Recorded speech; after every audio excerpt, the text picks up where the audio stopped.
আসলে এটাকে আমি উপহার বলবো না, এটা আমাদের অধিকার।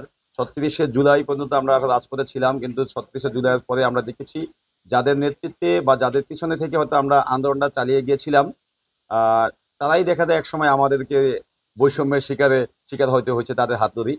কিন্তু তারপরে আমরা চেষ্টা করেছি যে আমরা যারা ছিলাম, আমরা সবসময় যে উদ্দেশ্য নিয়ে মূলত আমরা রাজপথে গিয়েছিলাম, সেই উদ্দেশ্যগুলো বাস্তবায়নের জন্য আমরা কিন্তু কখনোই পিছপা হইনি। এবং সেই উদ্দেশ্য সৎ ছিল আমাদের। এবং আমরা আসলে যে উদ্দেশ্য নিয়ে রাজপথে ছিলাম সেগুলো বাস্তবায়ন করতে না পারলেও আমাদের যেই মানুষের জন্য চেষ্টা, সেগুলো কোনো কমতি ছিল না।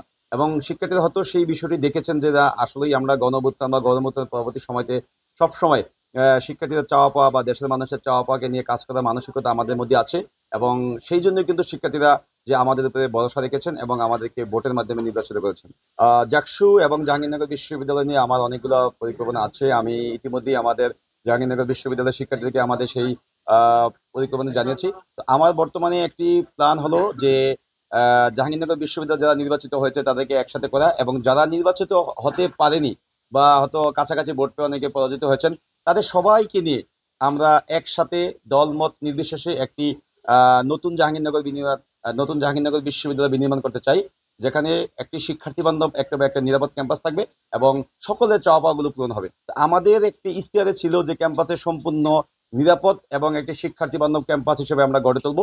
তো এই ক্যাম্পাসে নিরাপদ এবং একটি শিক্ষার্থী বান্ধব ক্যাম্পাস হিসেবে গড়ে তোলার জন্য আমাদের প্রথম কাজ হবে দলীয় যে লেজুভিত্তিক রাজনীতি চর্চা হয় সেই চর্চাটি বন্ধ করতে হবে। কারণ আমরা দেখেছি অতীতে বিভিন্ন দলীয় যে এজেন্ডা, সেগুলো বাস্তবায়ন করতে ছাত্র সংগঠনগুলো সবসময় কাজ করে গিয়েছে।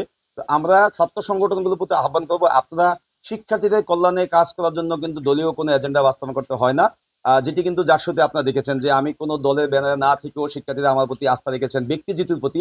তো যাতে সবাই দলীয় এজেন্ডা বাস্তবায়নের চেয়ে শিক্ষার্থী বান্ধব কাজ করে এবং ক্যাম্পাসের শিক্ষার্থীদের স্বার্থে সবসময় যেন আপোষহীন থাকে, এইভাবেই আসলে ক্যাম্পাসে আমরা কাজ করতে চাই।